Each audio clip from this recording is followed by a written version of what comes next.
bahasa hukum. Bapak Heri Christian Sabat, ya Pak, ahli agama. Ya, Bapak sudah disumpah dua-duanya, ya, berikan keterangan, ya Pak ya, sesuai dengan pengetahuan dan juga keahlian Bapak sebagai ahli. Ya, silakan dari penasihat hukum untuk bertanya terlebih dahulu. Oh, terima kasih Yang Mulia. Kami minta keterangan ahli, pendapat ahli secara bersamaan. Pertama, saya tanyakan dulu kepada ahli agama ya. Saudara ahli agama atau ahli teologi,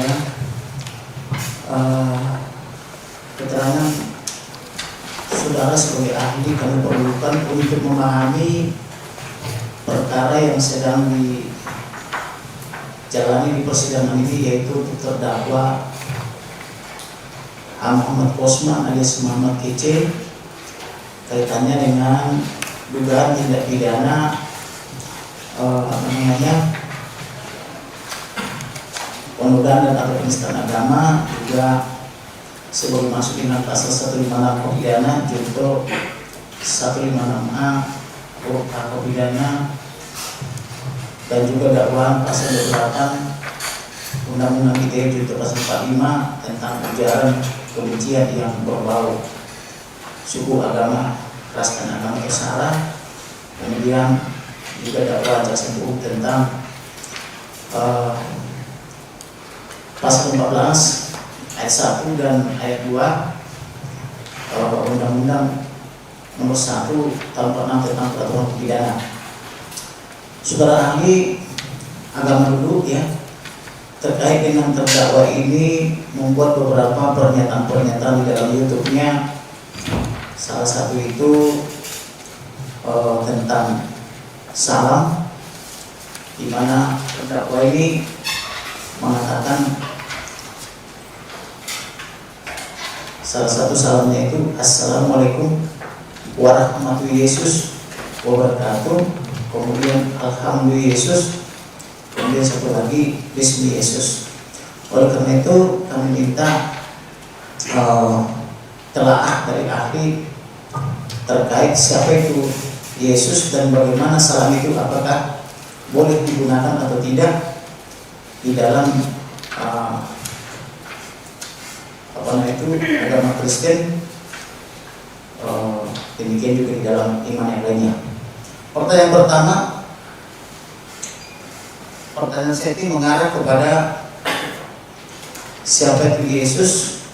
Yang kedua, apakah Yesus itu sama dengan atau similar dengan Isa yang diimani oleh saudara-saudara kita umat Muslim?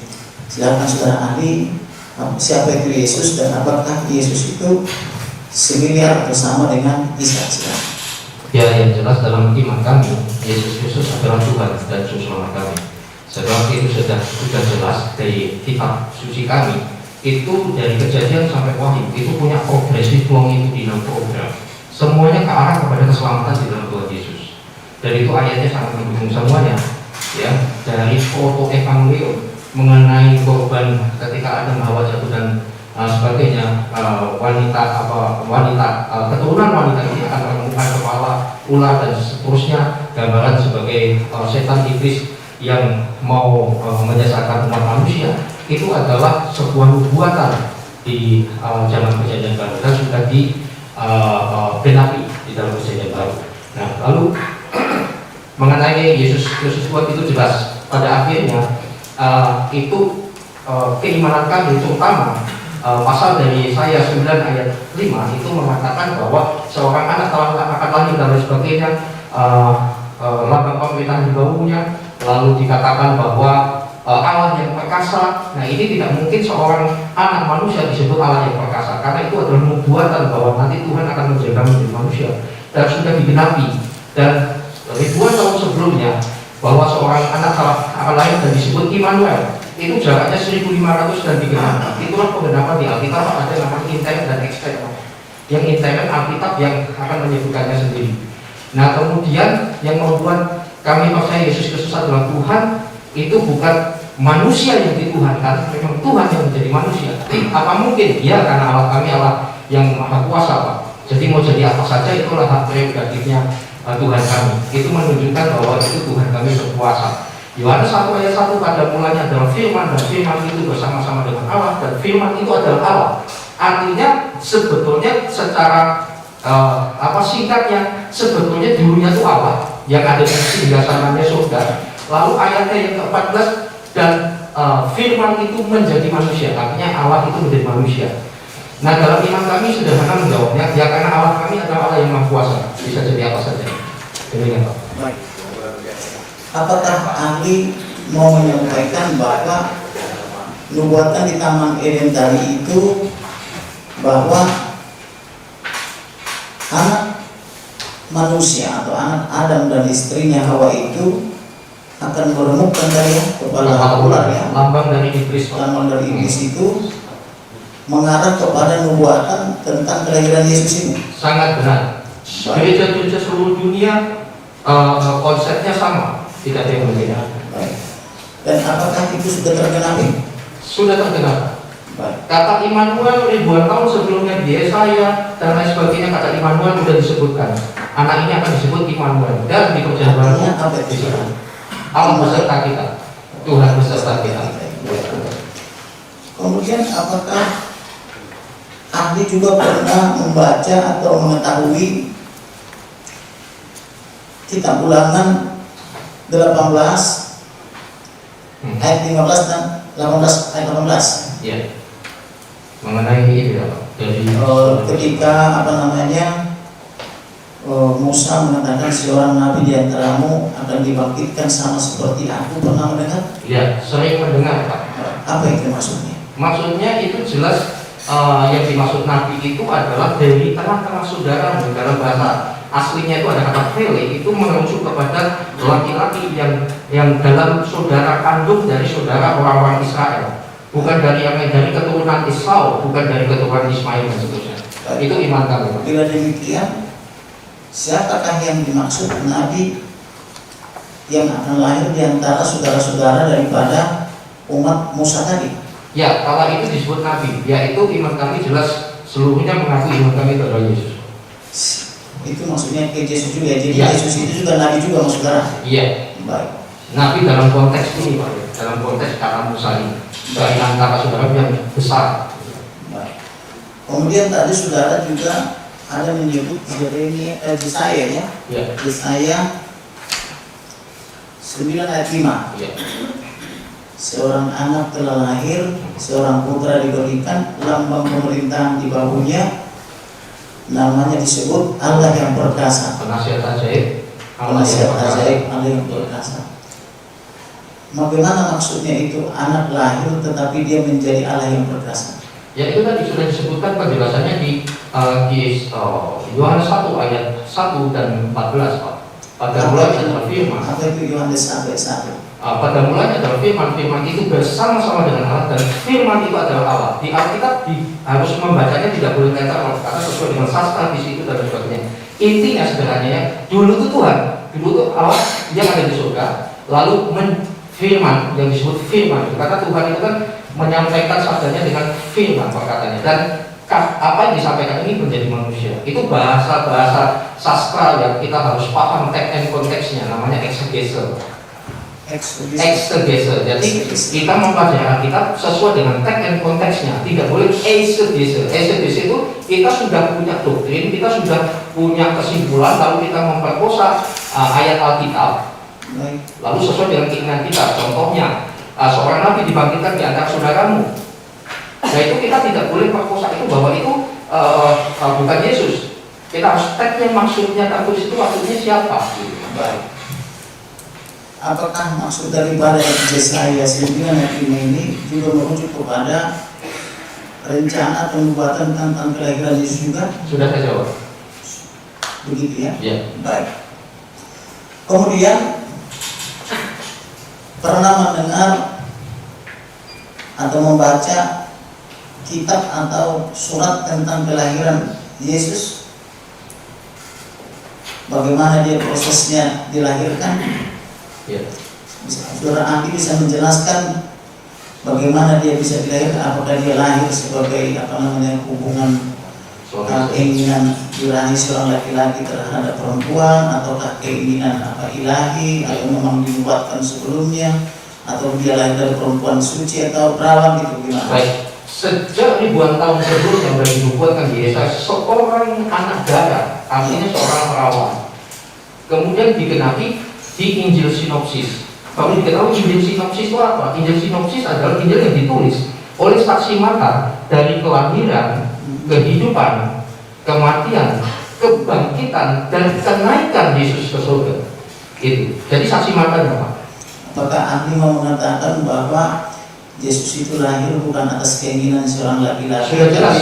Adalah atas kehendak daripada Dari nubuatannya kisah di Injil Sinopsis, memang ada beda pandangan di Sinopsis dari mengatakan 3, Matius, Markus, Lukas, tapi ada juga Yohanes. Tetapi tidak penting, yang penting adalah ini adalah saksi matanya. Dan semua mengatakan hal yang sama. Dari orang yang berbeda, laporannya sama, bahwa malaikat datang dan mengatakan yang dikandung ini adalah dari Roh Kudus, bukan karena hubungan seks seperti cerita Zeus dengan siapa itu akhirnya melahirkan perempuan, bukan begitu. Dan maaf, dan seluruh dunia ini yang standarnya sama, tidak ada berbantah-bantah soal ini, bahwa yang dikandung adalah dari Roh Kudus yang minjem kandungannya Maria. Demikian. Baik. Apakah ahli juga pernah mendengar Yohanes Pembaptis? Ya. Siapa itu? Dan apa hubungannya dengan Yesus Kristus yang sudah disebutkan tadi? Yohanes Pembaptis mengakui dirinya bahwa aku adalah suara yang berseru-seru di padang. Jadi sebelum Yesus lahir, dia sudah berseru-seru bertobat, kerajaan Allah sudah datang, dan namanya dan lain sebagainya sama semua, Maximilian, intinya begitu. Dan ketika Yesus sudah ada dan tanda-tanda Mesias itu ada, maka murid-muridnya disuruh ikut, kami ikut sana, itulah Mesias. Baik. Apakah dia yang membaptis Yesus sehingga disebut namanya Yohanes Pembaptis? Ya. Bukan hanya Yesus saja, tetapi orang-orang Israel dan mempersiapkan kebenaran Yesus. Dan Yesus mengetahui Yesus dibaptis itu bukan karena dia manusia yang berdosa, tidak. Dia harus menggenapi, harus ikuti dia hadir sebagai manusia, maka kontekstualisasi sebagai manusia dia jalankan. Baik. Ketika Yesus dibaptis, apakah ada suara datang dari surga yang menyatakan inilah anak yang kukasihi, kepadanya lah aku berkenan, atau Yesus Nabi Daud sampai itu yang Kristus? Pernah dengar itu? Iya, saya baca Pak, saya nggak dengar, saya baca. Baca? Ya, bacanya di ya. mana? Ya, di Injil Sinopsis ada. Dan Injil Sinopsis seperti saya katakan tadi saksi mata, dan orang-orang yang berumur juga saksi mata. Baik. Kemudian saya tanyakan lagi, apakah ada bukti bahwa Yesus itu ada Tuhan? Misalnya bukti-bukti keilahian, apakah itu mujizat, apakah itu semacam bukti profetik misalnya? Silakan saudara. Ya, jelas, itu memang pro kontra. Kapan Yesus mengerti? Yohanes 13 ayat 13, kamu menyebut aku guru dan Tuhan, katamu itu benar. Iya, sudah jelas mengatakan gitu. Ada tangan itu kan kurios, artinya Tuhan. Iya, Gusti Murakai dan Gusti Yesus orang Jawa itu adalah kata, ini nanti pakai ahli bahasa apa? Saya rasa itu beda. Kata itu tadi. Kurios itu beda. Ditempatkan kepada Yesus artinya kurios Tuhan dari segala Tuhan, artinya Tuhan. Baik. Apakah pernah mendengar atau membaca tentang Yesus bisa membangkitkan orang mati, menyembuhkan orang sakit, banyak data tapi menyembuhkan orang lumpuh, mencarikan orang buta gitu? Ya, kalau jauh-jauh yang jelas Injil Sinopsis, saksi mata itu melaporkannya. Ya, salah satunya Lukas. Ya, maksudnya Lukas itu akademis tinggi, dia seorang dokter kala itu. Baik, apakah pernah membaca atau mendengar bahwa Yesus itu setelah hidup di usia 33, mati di kayu salib, dikubur pada hari Jumat, bangkit pada hari Minggu, kemudian bangkit naik ke surga? Menampakkan diri dahulu 40 hari Pak, bersama murid-muridnya. Menampakkan dulu 40 hari. Ya, dengan banyak saksi Alkitab mengatakan demikian.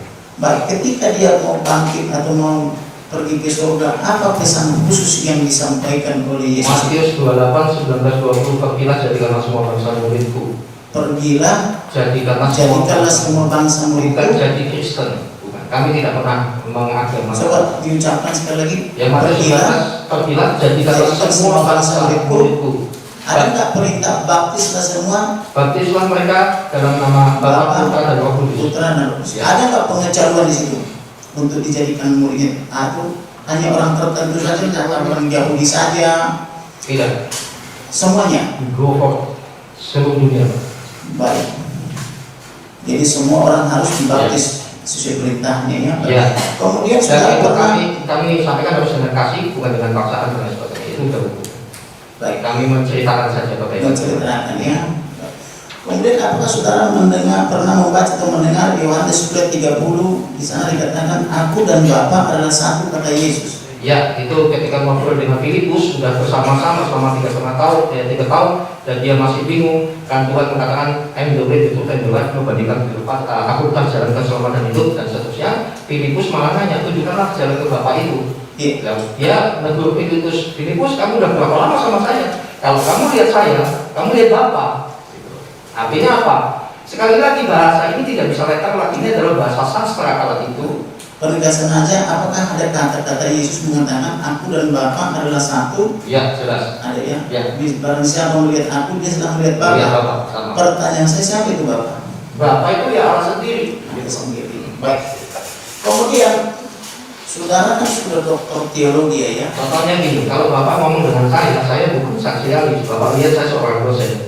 Baik. Gitu. Baik. Saudara kan sudah mengenyam pendidikan tertinggi yaitu doktoral ya. Ketika saudara belajar teologi ya, apakah di tempat saudara menempuh ilmu itu ada belajar semacam perbandingan agama atau misalnya katakanlah kristologi, islamologi dan sebagainya? Iya Pak, kami mempelajari untuk mengasihi mereka. Pelajari. Ya. Tujuannya untuk mengasihi ya. Ya, itu hukum kami. Bisa saudara ahli jelaskan mengasihi seperti apa maksudnya? Bagi kami kan ada istilah Matius 27 ayat 28 sampai 30 antara itu. Ya, ada dua hukum di kekristenan yang mencakup keseluruhannya, yaitu kasihlah Tuhan Allahmu dengan segenap hatimu, dengan segenap jiwamu. Itu adalah hukum yang pertama dan yang utama. Baik. Lalu hukum yang kedua yang sama dengan itu, nilainya sama, kasihlah sesamamu manusia, Pak. Baik. Jadi orang yang di luar Kristen di mata kami adalah orang-orang yang harus dikasihi karena terbilang, bukan dimusuhi. Dikasihi ya. Dikasihi, dan itu adalah sesat kalau ada gereja mengatakan yang di luar Kristen halal darahnya apa, itu bukan ajaran. Jadi kalau toh kami mengasihi, bagaimana untuk mengenal mereka? Bagaimana terhadap yang dianggap musuh sikap seorang pengikut Yesus? Maksudnya kami Misalnya, apakah ada perintah untuk berdoa dan mengasihi musuh? itu wajib Pak, karena Wajib. hukumnya sudah jelas. Boleh ditampar pipi kanan, beri pipi kiri. Iya. Ada ya. Baik. Sekali Kemudian lagi itu bahasa figuratif, bahasa peribahasa dan sebagainya. saya mau tanyakan ketika saudara mengambil katakanlah semacam tadi kristologi, islamologi atau ilmu perbandingan agama dan sebagainya itu, apakah saudara pernah mempelajari Al-Quran dan hadis maksudnya? Iya, iya. Pernah. Tapi saya tidak, bukan main saya sekedar untuk mengetahui saja. Baik. Boleh saya tanyakan? Misalnya, Kalau bisa saya jawab. Kalau bukan ranah saya tidak bersedia. misalnya hadis Sahih Muslim nomor 127, di sana dikatakan demi Allah yang jiwaku di tangannya, sesungguhnya telah dekat masanya Isa putra Maryam akan turun di tengah-tengah kamu, dia akan menjadi hakim yang adil. Ya. Saudara pernah mempelajari itu atau membacanya atau pernah berbaca begitu. itu Dan maksudnya ini sebagai apa? Imam Mahdi, sebagai hakim yang adil, ya itulah sama dengan kami kedatangan Tuhan dan ke dunia ini, membagikan orang hidup dan mati yang percaya kepada Dia, maka akan bersama-sama dengan Dia. Tetapi soal Islam saya tidak detail karena intinya saya anggap sebagai referensi saja, dan saya tidak berbantah-bantah soal itu. Baik. Pertanyaan saya adalah, bukankah Allah yang adil? Bagaimana ini Isa menjadi hakim yang adil? Maksud arah pertanyaannya apa? Kan kita tahu kan bahwa yang adil itu kan hanya Tuhan. Ya, Kenapa Isa adalah hakim yang adil? tidak ada yang adil kecuali Tuhan sendiri. Itu adalah pandangan saya, bukan tafsiran saya. Jadi ya hanya tuanya. Ya. Kemudian apakah ahli juga pernah mendengarkan bahwa Isa itu terkemuka di dunia dan terkemuka di akhirat? Dengar. Pernah dengar? Pernah dengar. Ahli tahu maksudnya? Pernah baca saja. Oh, pernah baca. Iya. Dan demikian saya ganti pertanyaannya kepada ahli bahasa linguistik atau bahasa Bunda ya. Baik. Tolong diberikan mic-nya. Baik, apa boleh dalam tadi pertanyaan tentang alhamdulillah Yesus atau bagian saya akan Oh, atau baik. saya menjawab. Saya tuntaskan ya. Ya. Baik. Oh, terkait dengan apa namanya penuturan atau pemaparan daripada terdakwa ini di dalam ada 7 videonya. Ahli pernah melihat videonya? Pernah dengar tapi saya tidak hampir selalu tidak habis. Hanya lihat sedikit karena panjang ya. Durasinya panjang ya. Ya. Baik. Kemudian yang mau saya tanyakan di situ adalah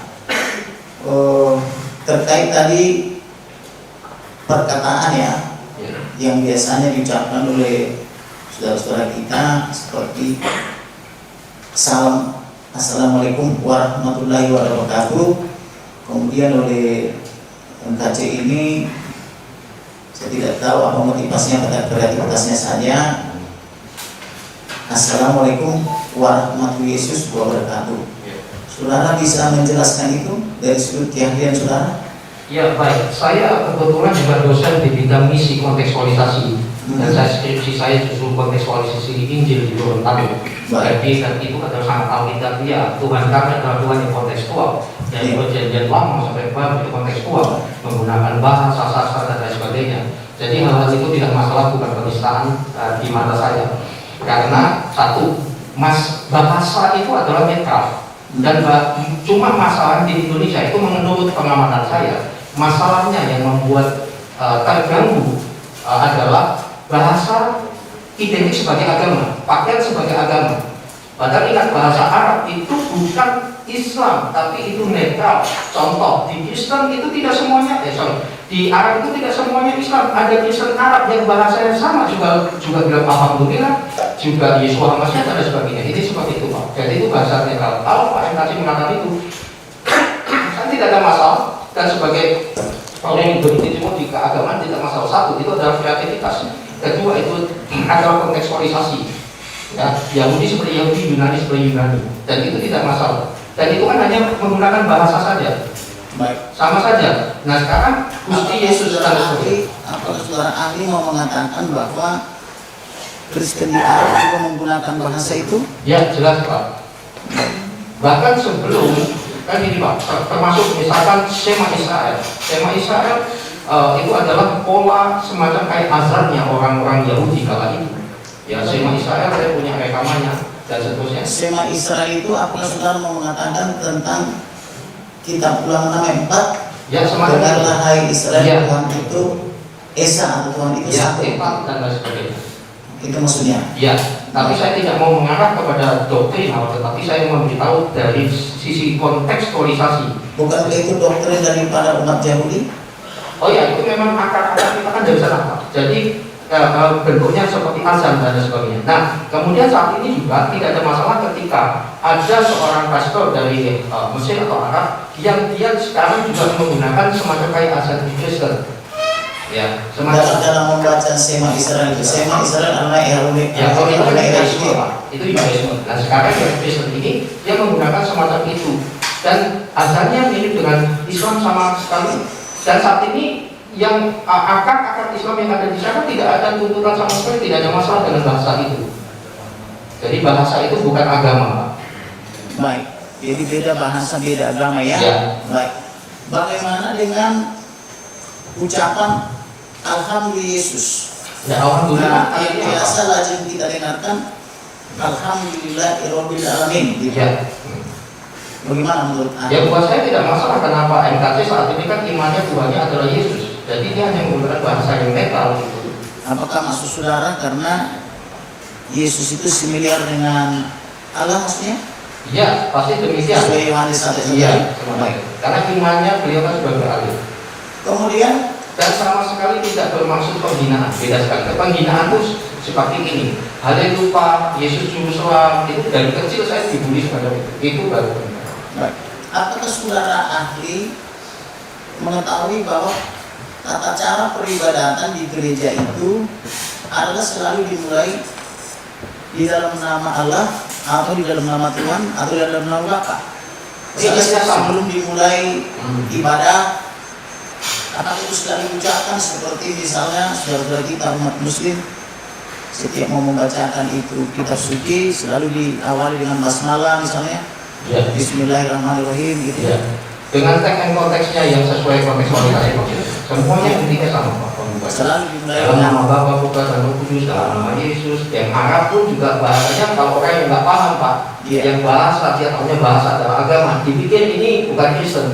baik. Begitu. Nah pertanyaan saya, ketika orang Arab misalnya, katakanlah Arab yang Nasrani gitu ya, ketika mereka beribadah, apakah mengucapkan kata-kata seperti yang diucapkan oleh saudara-saudara kita umat muslim dalam basmalah itu?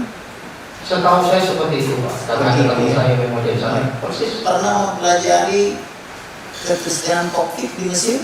Ya, saya punya teman koptik Pak. Bahkan ada sholatnya juga. Bagaimana? Ada sholatnya juga Pak. Kristen juga sholat? Ada yang koptik Pak. Yang Koptik Ya, ya? karena mereka menyebabnya dari sana. Pernah ahli melihat itu kaligrafi? Oh banyak Pak di Google.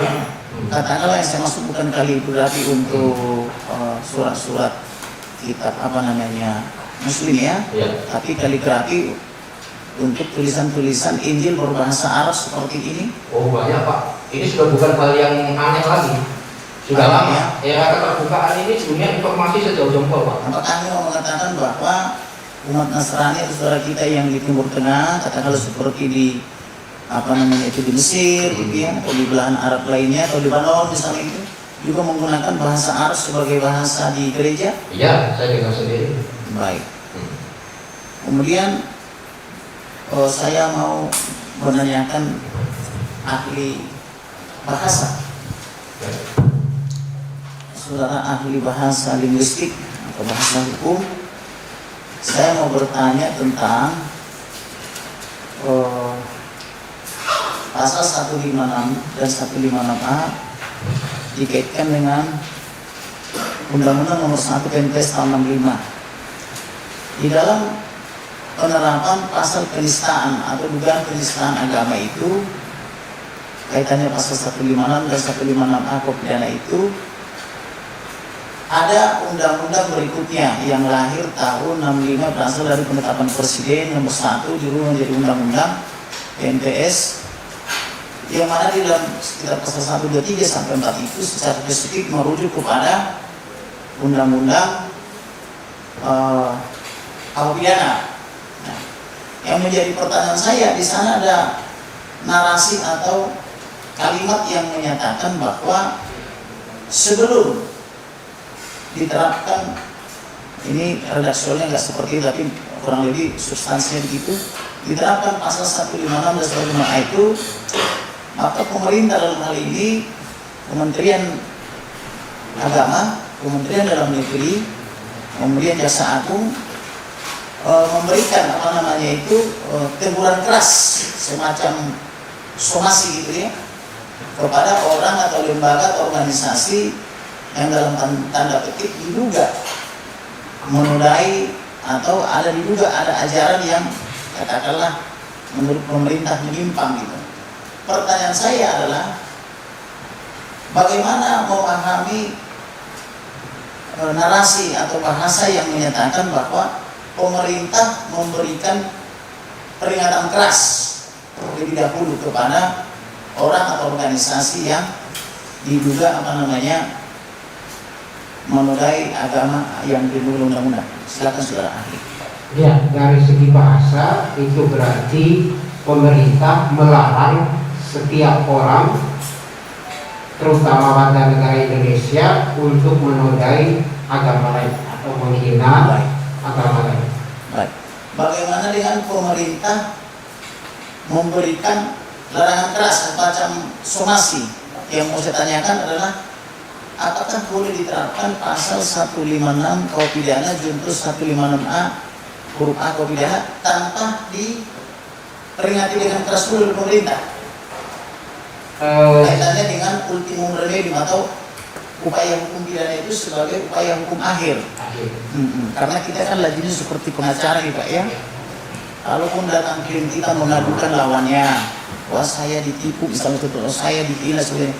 Biasanya kan kita undang dulu, somasi dulu gitu loh. Kalau misalnya undangan atau somasi tidak diindahkan, baru kita upaya hukum akhir kan laporkan ke polisi kalau pidana, ke pengadilan kalau perbuatan melawan hukum ataupun terjadi. Yang mau saya tanyakan adalah tentang narasi pemerintah lebih dulu memberi peringatan keras itu.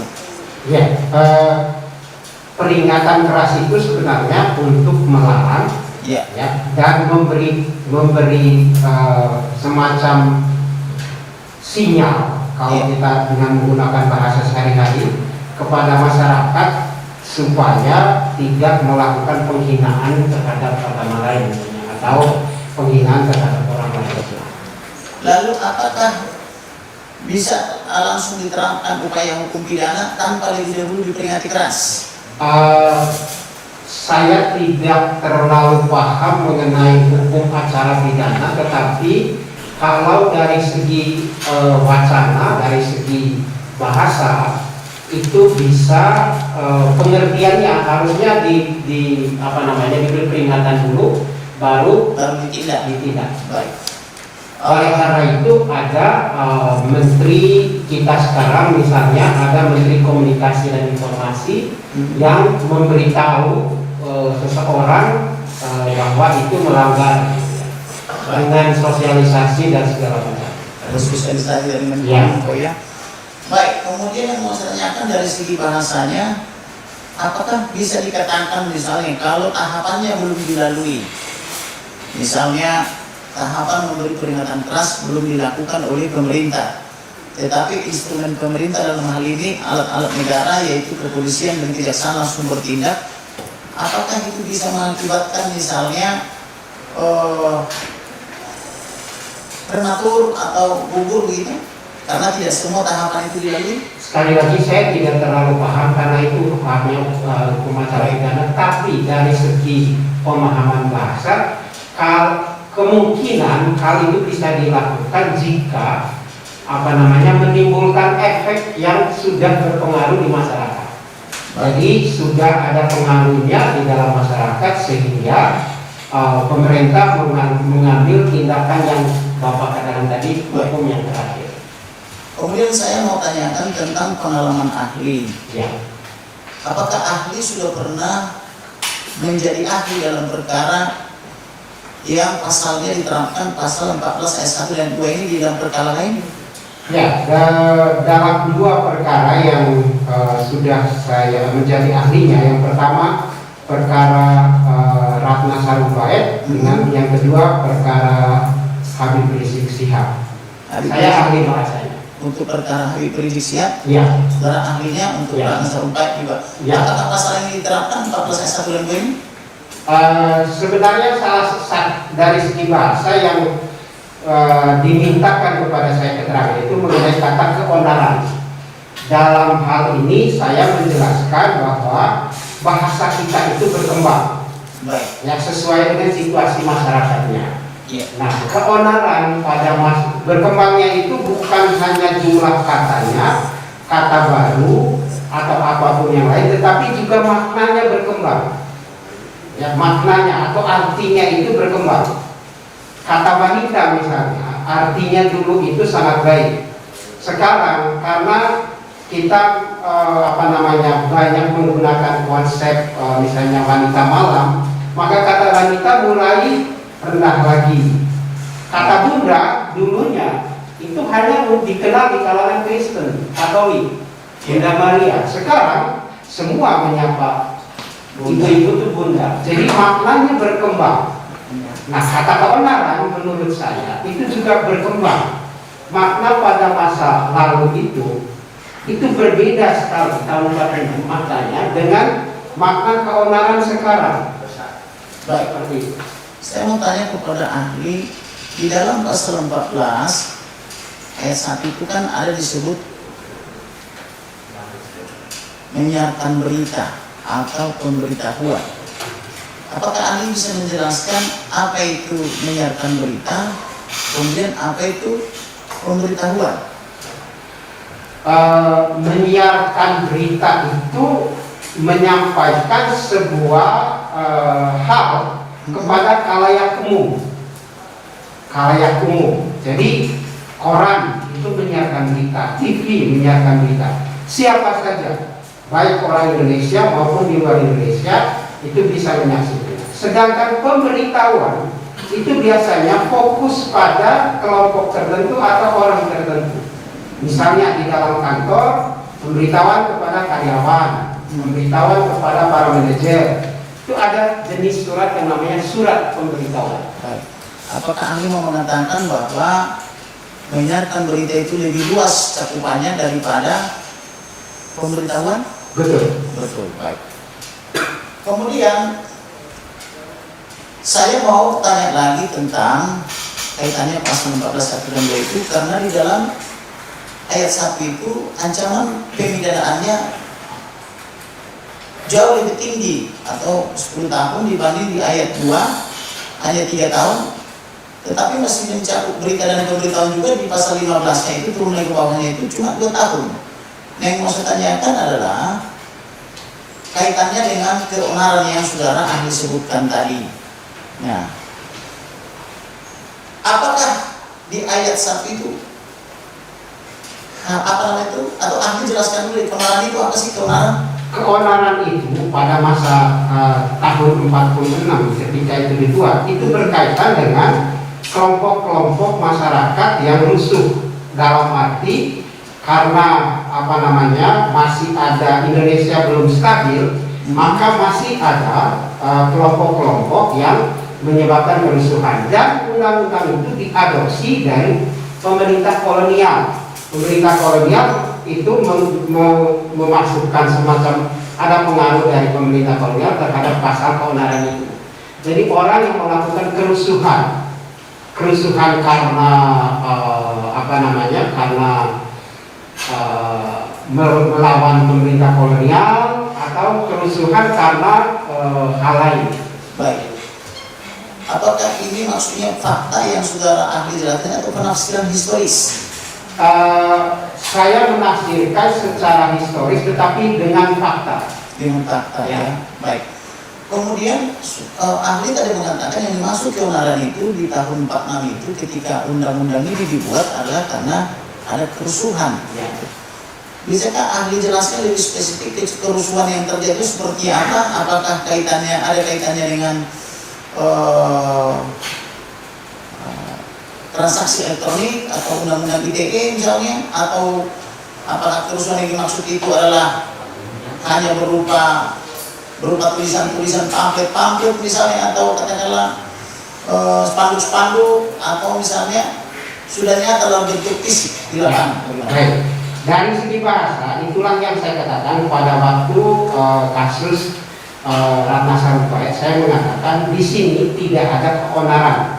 Kenapa? Karena yang menjadi polemik saja, beda sekali keonaran dan polemik. Polemik itu ada perbedaan pendapat antara kelompok yang satu dan kelompok yang lain. Begitu, antara pendukung atau orang yang simpati dengan Ratna Sarumpait dengan yang anti mereka. Demikian pun dalam kasus Habib Rizik Sihab. Lalu keonaran itu atau kehebohan, ya, itu terjadi di media sosial, ya, tidak muncul dalam bentuk demonstrasi, tidak muncul dalam bentuk rusak-merusak. Yang terjadi keonaran sebenarnya waktu undang-undang Cipta Kerja itu demonstrasi sampai bakar membakar. Ya, disitulah keonaran itu yang justru dalam undang-undang Cipta Kerja terjadi keonaran. Tetapi dalam kasus Ratna Sarumpait dan Habib Rizik hanya kehebohan.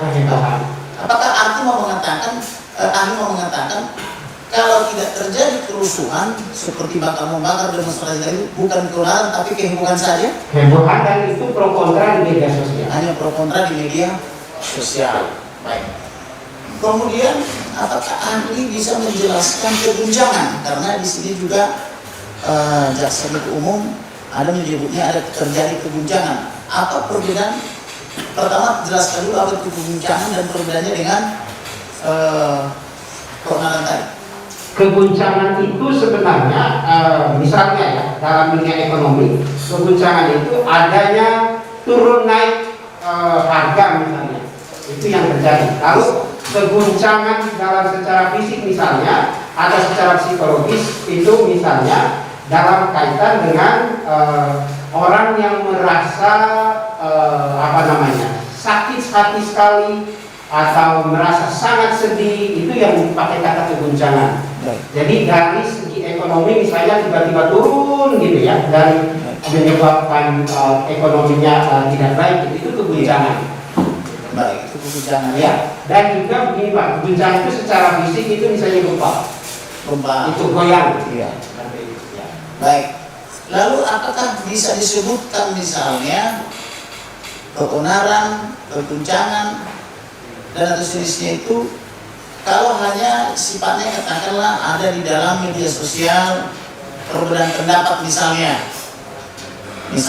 katakanlah kalau saya boleh pinjam misalnya ketika Profesor Dr. Quraish Shihab mengatakan hambanya Nabi Muhammad belum tentu masuk surga, lalu ada sampai ribuan jadi like or dislike, komen dan sebagainya, pro kontra.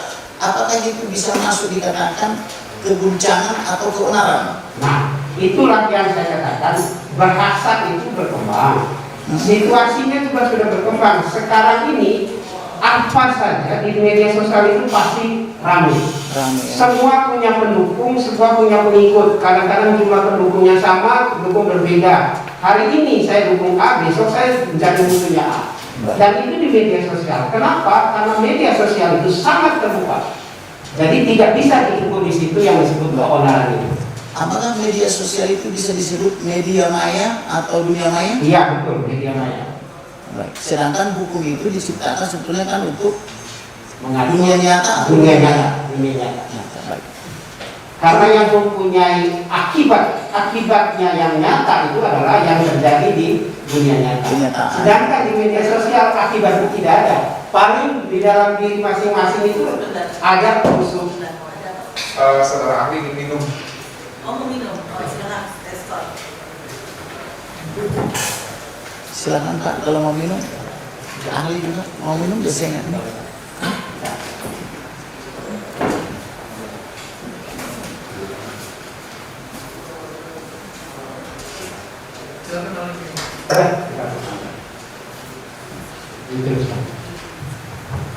Dicabut dulu suaranya. Baik, dilanjutkan yang mulia. Silakan saudara ahli dilanjutkan. Saya lupa masalahnya tentang keguncangan itu tadi. Ya, jadi yang saya maksud begini. Karena di media sosial itu orang bisa dengan mudah sekali menyatakan setuju dan tidak setuju, dan komentarnya sangat bebas sesuai dengan kemampuan masing-masing, itu tidak bisa menjadi ukuran sebagai suatu keonaran. Baik. Bila demikian, saya ganti pertanyaannya. Apakah ahli bisa menjelaskan apa itu penodaan atau penodaan agama? Ya. Penodaan agama itu terjadi dalam bentuk fisik misalnya.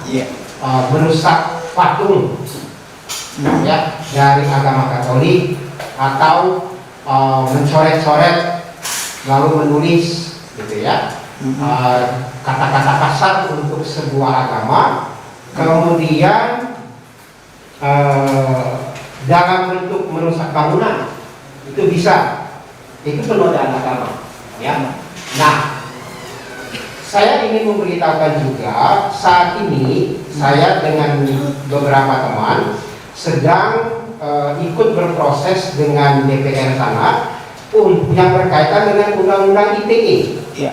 Nah, di dalam situ kita mengajukan satu hal bahwa hendaknya di dalam undang-undang itu dibedakan dengan baik yang namanya penghinaan dengan opini. Opini itu adalah pendapat seseorang yang sangat bebas. Misalnya, saya tidak setuju pemindahan ibu kota karena akan makan banyak biaya misalnya. Baik. Misalnya seperti itu. Tapi kalau saya katakan saya tidak setuju pindah ibu kota karena orang Kalimantan itu bodoh semua. Contoh ya, karena orang Kalimantan itu bodoh semua. Nah itu saya menghina. Di situ. Disitulah yang saya katakan antara penghinaan agama sudah begitu. Nah karena medianya sangat terbuka di kalangan Kristen juga satu sama lain, bahkan di kalangan Katolik juga satu sama lain itu ada pro kontra, ada pendapat yang setuju, ada pendapat yang tidak setuju, begitu. Jadi opini itu tidak bisa kami mengusulkan, tidak bisa dipidana karena itu semacam kebebasan berbicara. Itu yang pendapat saya. Bila demikian, bagaimana dengan penistaan? Penistaan dan penghinaan itu hampir sama. Hampir sama. Ya. Kalau kebencian, yang berbau sara, misalnya suku, agama, ras, dan antar golongan? Ya, paling tidak di masyarakat kita ada yang tidak suka, ya, ada yang tidak suka. Tidak suka itu, ya, belum tentu benci. Tidak suka belum tentu benci. Ya, misalnya saya tidak suka makan tahu, tapi saya belum tentu benci. Benci itu adalah perasaan yang berkaitan dengan cinta. Sedang suka itu hanya merasa senang dan tidak. Baik. Kalau begitu, bagaimana cara mengukur dari segi bahasa apakah perbuatan seseorang itu mengandung kebencian atau tidak, apalagi yang berbau suku, agama, ras, dan antar golongan? Nah itu harus dianalisis.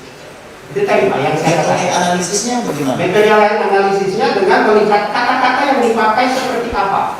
Baik. Kata-kata yang dipakai seperti apa. Tadi saya ambil contoh yang mana. Saya tidak setuju. Misalnya disebut begini, Alhamdulillah Yesus, Warahmatu Yesus, Bismi Yesus, misalnya gitu. Apakah itu kata-kata seperti itu bisa saudara analisa itu mengandung kebencian atau tidak? Sama sekali tidak. Sama sekali tidak. Nah, Kemudian selain mengandung kebencian tidak, bagaimana? Apakah itu mengandung penistaan atau penghinaan? sama sekali tidak. Sama sekali Sama tidak. sekali tidak. Kenapa demikian? Karena kenapa tidak mengandung penistaan? Karena sekali lagi bahasa kita itu sangat cair, bahasa kita sangat berkembang.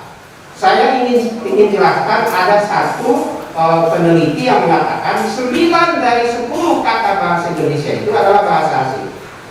Lalu saya ingin jelaskan juga sebagian besar kata bahasa Indonesia bahkan di dalam Alkitab, bahkan di dalam doa orang-orang Kristen itu berasal dari bahasa Arab asalnya. Amin misalnya, atau kata kitab itu sendiri, Alkitab. Hanya perbedaannya di dalam kalangan Muslim digunakan bahasa Arabnya, bahasa asli Arab. Di dalam Kristen itu digunakan penyerapannya ke dalam bahasa Indonesia. Jadi kata-kata bahasa Arab itu sangat banyak yang diserap menjadi kata bahasa Indonesia. Kalau kita teliti dengan baik, bahasa Melayunya itu mungkin tinggal 10 atau 15 atau 20%. Selain itu adalah kata-kata asing, terutama kata bahasa Arab, yang kedua bahasa asing Inggris sekarang, dulu Belanda, lalu bahkan ada bahasa Portugis dalam bahasa kamus kita. Jadi kita tidak bisa menghindari bahwa bahasa Arab itu bisa dipakai siapa saja. Jadi apakah itu ahli mau mengatakan bahwa bahasa yang kita pakai sekarang itu tidak murni lagi bahasa Indonesia, tetapi sudah jadi bercampur dengan bahasa asing, khususnya Arab gitu ya? Betul sekali. Begitupun bahasa Inggris, jangan kita kira mereka asli, tidak. Ada bahasa Prancisnya, ada bahasa Latinnya. Semua bahasa modern itu pasti mengandung unsur bahasa asing karena pengaruh asing. Nah di Indonesia unsur bahasa Arab begitu banyak karena masuknya pengaruh agama Islam di dalam Indonesia lebih dulu, ya lebih dulu dari Kristen. Yang kedua, pengajaran agama Kristen begitu terbatas daripada pengajaran dari agama Islam di Indonesia. Itu sejarah yang tidak bisa kita bantah. Baik, saudara ahli.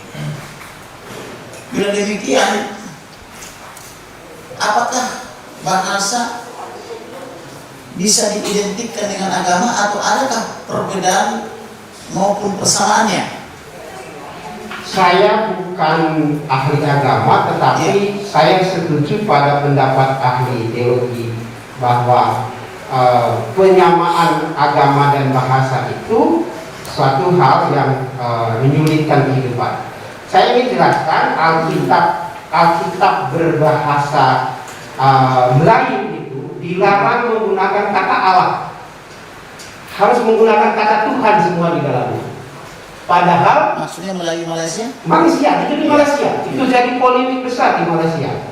Padahal di dalam Alkitab Allah, kata Allah itu banyak sekali. Antara kata Allah dan kata Tuhan mempunyai arti yang atau nuansa makna yang berbeda. Jadi ya, kadang-kadang Tuhan, kadang-kadang Allah. Nah, kenapa itu? Karena dua-duanya masuk, tapi ketika diklaim oleh salah satu pihak bahwa Allah hanya boleh pakai di dalam agama tertentu, sedangkan Tuhan itu untuk agama tertentu, itu jadi masalah.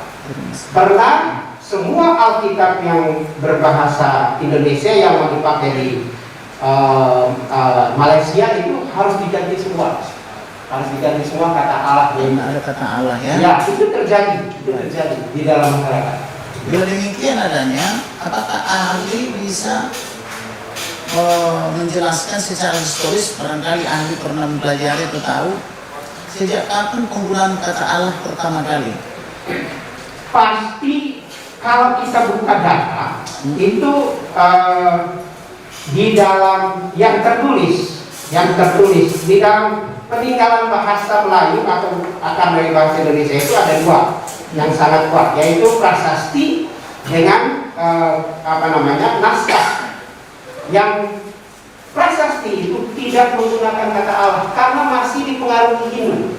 Prasasti apa misalnya? Prasasti batu tulis, prasasti di mana-mana gitu. Jadi bahasanya itu masih pengaruh Hindu sangat kuat, belum muncul. Tetapi di dalam naskah-naskah Melayu sekitar yang paling tua itu sekitar tahun 900 sampai 1000 Masehi, itu sudah mulai menggunakan kata Allah atau Tuhan. Untuk di Indonesia ya? Untuk di dalam naskah-naskah kita. Jadi dari cerita-cerita rakyat yang ditulis, dari undang-undang yang pada masa itu kan ada naskahnya Pak. Itu ada, sudah mulai muncul. Bagaimana dengan di Timur Tengah? Karena pernah saya dengar ahli yang dia menguasai beberapa agama, termasuk khususnya agama-agama Samawi ya, Yahudi, Islam, Kristen, dan Katolik. Beliau pernah saya lihat videonya bahwa penggunaan kata Allah ini jauh sebelum kekristenan malah sudah ada katanya. Betul sekali. Apakah ahli mengetahui itu? Ya, kalau kita lihat di dalam Alkitab Perjanjian Lama itu kan digunakan kata Allah, berarti itu ditulis jauh sebelum Yesus. Jauh sebelum Yesus atau jauh sebelum 2220 tahun lalu? Betul. Kata Allah sudah digunakan. Ya, karena Allah itu merupakan kata dari bahasa di Timur Tengah, saya lupa namanya, sebagai bahasa dari kitab Perjanjian Lama. Kitab Perjanjian Lama ya. Baik. Kemudian yang mau saya tanyakan lagi kepada ahli, apakah bahasa itu bisa diklaim hanya milik segolongan tertentu misalnya? Sama sekali tidak, karena bahasa itu sangat terbuka. Ya, yang pertama, bahasa itu digunakan oleh semua manusia. Yang kedua, bahasa itu saling mempengaruhi satu sama lain. Dia menyerap ke dalam bahasa lain. Tadi saya katakan, bukan hanya bahasa Indonesia yang mohon saksi, ahli maaf dulunya. Bukan hanya bahasa Indonesia yang mendapat serapan dari bahasa asing, tapi bahasa Inggris pun yang kita bahasa asing apapun, bahasa modern itu pasti mendapat serapan dari bahasa lain. Saya ambil contoh, kata bambu di dalam bahasa Inggris itu dari bahasa Indonesia, bahasa Melayu maksudnya. Bambu. Kemudian saya mau lebih fokus ke permasalahan terdakwa ini. Terdakwa ini dalam membuat video-videonya ada yang ahli mengatakan oh itu karena kebodohan terdakwa. Ada yang bilang itu karena salah tafsir. Kemudian ada yang bilang lagi salah baca, ada yang bilang salah memahami. Nah, saya mau ahli menjelaskan ini yang mana arti membaca, mana alih bahasa atau terjemahan, mana arti menafsir. Silakan saudara. Ya, membaca itu artinya mengeja huruf. Mengeja huruf. Misalnya datang dieja, D-A-T-A-N-G, datang. Iya. Itu mengeja huruf. Nah, mengalih bahasa itu memindahkan dari satu bahasa ke dalam bahasa lain. Nah, sebagai contoh misalnya di dalam Alkitab itu dialihkan dari bahasa Inggris ke dalam bahasa Indonesia, dari bahasa Belanda ke dalam bahasa Indonesia. Itu alih bahasa. Iya. Atau dari bahasa Indonesia ke dalam bahasa daerah. Nah, itu alih bahasa. Nah, tafsir itu berkaitan dengan bagaimana arti suatu konteks. Kebetulan saya pernah bersama tim di dalam lembaga Alkitab Indonesia hampir 1 bulan kami menafsir bersama kata-kata yang ada di dalam Alkitab itu. Saya sering kali ketawa ketika pendeta menjelaskan, lalu saya katakan, nah itu kan kata yang kami pilih. Karena kami tafsir, kami katakan ini yang paling tepat kalau kita pakai bahasa Indonesia. Itu termasuk tafsir. Nah, yang kedua tafsir itu artinya bagaimana konteks dari teks. Kadang-kadang teks itu tidak bisa dipahami dengan baik. Iya. Artinya kok begini? Masa Tuhan menyuruh membunuh misalnya? Iya. Membunuh sesama, membunuh masa Tuhan berperang? Apa artinya? Nah, itu harus ditafsir sesuai dengan kaidah-kaidah agama. Baik. Dalam melakukan penafsiran, kaidah-kaidah apa saja yang harus dikuasai? Pertama, sejarah. Sejarah. Yang kedua, untuk penafsiran historis ya? Ya, tafsiran historis. Sejarah dari teks itu. Jadi ketika itu berada di suatu tempat, mungkin ahli teologi yang lebih memahami mengenai ilmu tafsir, tapi saya ingin menjelaskan dari segi pengalaman saya sebagai ahli bahasa mendampingi penafsiran kitab suci. Yang pertama sejarah, yang kedua tafsir yang berkaitan dengan kata. Ini maknanya apa di dalam bahasa aslinya? Iya. Itu yang terjadi. Kata ini apa dalam bahasa aslinya dan bagaimana mereka memahaminya? Nah, karena saya teknologi sekarang itu bisa dikaitkan dengan macam-macam penemuan sehingga tafsirnya itu bisa jadi lebih panjang dari teksnya. Tafsirnya lebih panjang dari teksnya. Betul. Apa tujuan orang melakukan penafsiran? Penafsiran itu bertujuan supaya kita memahami hal yang tidak dipahami dengan baik di dalam teks. Tujuannya supaya memahami dengan baik. Dengan demikian, apakah membaca alih bahasa berbeda dengan menafsir? Beda. Berbeda. Sangat beda. Nah, jadi kalau kita misalnya membaca alih bahasa, misalnya katakanlah nats Al-Quran gitu ya, dialih bahasakan oleh Kementerian Agama misalnya. Ya. Lalu saya baca misalnya alih bahasanya. Ya. Apakah saya bisa dikatakan telah menafsir? Kalau saya hanya membaca alih bahasanya. Membacanya ya. Tidak. Membaca itu berarti tetap membaca, mengeja dalam bahasa Indonesia. Baik. Kalau saya komentari, itu tafsir. itu menafsir ya. Jadi di situ poinnya ya. Baik. Kemudian apa namanya itu, dalam hukum pidana itu dikenal namanya actus reus atau mens rea atau evil mind, pikiran setan atau pikiran jahat. Kaitannya dengan penderaan atau karena seseorang dianggap telah melakukan suatu kesalahan. Bisakah ahli menjelaskan apa itu yang dimaksud dengan evil mind atau mens rea? Ya, dari segi bahasa itu artinya apa yang ada niat jahat atau tidak. Niat jahat. Niat jahat. Apa yang ada di belakang kepala seseorang menyampaikan sesuatu. Baik.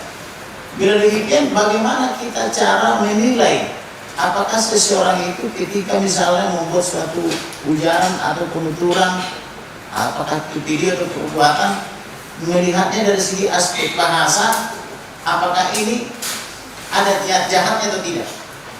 Kita harus melihat dari konteksnya, dari pilihan katanya. Bila demikian, saudara ahli coba jelaskan dulu apa itu konteks, apa itu teks, apa kemudian semantik itu. Ya, teks itu apa yang tertulis. Ya, Apa yang tertulis pada yang kita baca itu teks. teks. Ya. Nah, ada konteks itu situasi yang melatar belakangi teks itu. Misalnya, ketika saya menulis misalnya sakit gitu ya, saya tulis itu dengan sakit dengan i-nya panjang gitu. Ya. Nah, konteksnya bisa dipahami bahwa di itu